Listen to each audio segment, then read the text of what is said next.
Bora lá, meu amigo, começando aqui mais um vídeo e bom, vamos começar atualizando aqui a rodada do Campeonato Brasileiro, porque ontem tivemos 3 jogos. Tivemos Bahia 2, Chapecoense 0, Fluminense 1, Bragantino 1 no Maracanã e também tivemos a vitória do Mirassol sobre o Grêmio por 2-1. O Mirassol acordou no campeonato, né? O Mirassol tá ali um pontinho apenas atrás do Vasco, acordou na hora certa aí no campeonato. O Mirassol o Mirassol estava afundado, né? Agora já tá ali próximo de sair da zona do rebaixamento. Então, vamos dar uma olhada aqui, meu amigo vascaíno, na classificação do Campeonato Brasileiro, que tem o Palmeiras, líder isolado com 41 pontos. O Flamengo é o segundo colocado, tem 34, 7 pontos atrás do Palmeiras. Fluminense é o terceiro colocado, tem 32. Bragantino, quarto colocado, tem 30. O Atlético Paranaense é o quinto, tem 30. O Bahia é o sexto, 29. O Curitiba é o sétimo, com 26. O São Paulo é o oitavo, com 25. Botafogo é o nono, também com 25. Vitória é o décimo, 25. 11º Atlético Mineiro, com 24. Corinthians, 12º, 24.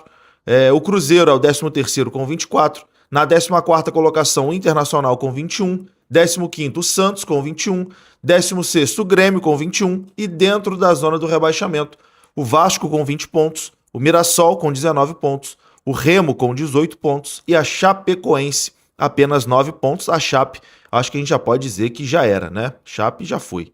9 pontinhos, difícil imaginar que a Chape vai conseguir sair dessa situação.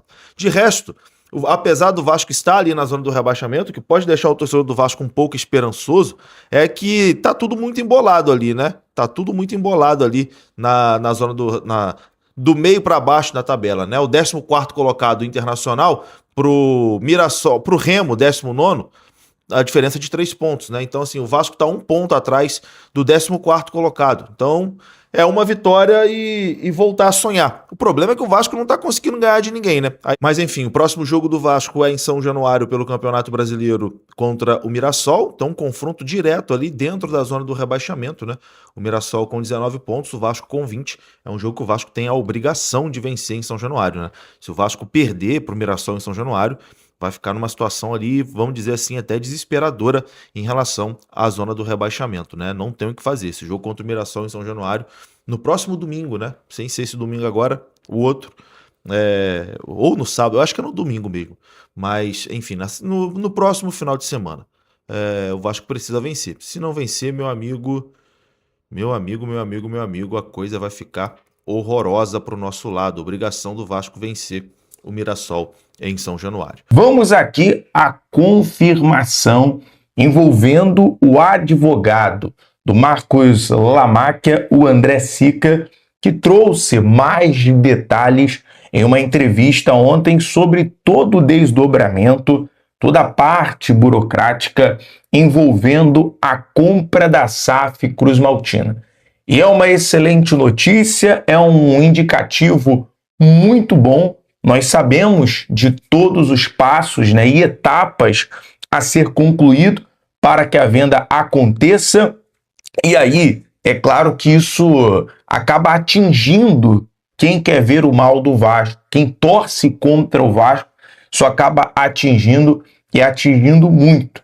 Mas é o seguinte, trazendo aqui o detalhe da informação. André Sica, advogado de Marcos Lamáquia, afirmou que o contrato de investimento no Vasco já foi assinado e protocolado na Justiça. Ou seja, o Vasco, junto ao investidor, já apresentou todas as formas legais na Justiça para que seja autorizado a venda, o processo de venda. A operação prevê mais de 3,1 bilhões, incluindo pagamentos de dívidas, equilíbrio do caixa, investimentos no futebol e melhorias na estrutura do clube, né? Dentro do melhor cenário, né? O cenário dos sonhos. E até o André Sica, ele fala sobre a potência que é hoje um investimento sério, uma administração com estrutura. O Vasco simplesmente é uma potência pela força da sua torcida, pela força que tem em uma resistência. Qualquer instituição, qualquer clube que durante esses anos, essa era que o Vasco vem se sustentando pela força do seu torcedor, qualquer clube, instituição, coloca um cenário brasileiro, internacional, passar pelo que o Vasco passou, com certeza já teria sucumbido. Concorda, torcedor? Então, a resistência da torcida do Vasco é o que mantém esse clube de pé. Só que, para você galgar outro nível, outros níveis, é necessário dinheiro, investimento. O futebol hoje está muito inflacionado, essa é a realidade. E concluindo aqui mais detalhes, sobre o pedido do Flamengo para investigar possível conflito de interesses devido ao casamento do José Lamáquia com a Leila Pereira, presidente do Palmeiras, o advogado classificou o questionamento como sem fundamento. Em outras palavras, o BAP quer causar, o BAP quer aparecer. O BAP, ele, em outras palavras, né, ele quer aparecer para o futebol, ganhar visibilidade com as suas aspas. Ele garantiu que o grupo cumprirá qualquer exigência determinada pela CBF, ou seja, documento, auditoria, transparência, não só pela CBF, mas eu queria acrescentar um parêntese aqui. É importante essa transparência para o torcedor. O torcedor, que é o maior ativo do clube, tem que estar a par de tudo que vai acontecer e por isso esse aqui é o nosso papel. Nós somos um canal para poder levar para você, torcedor.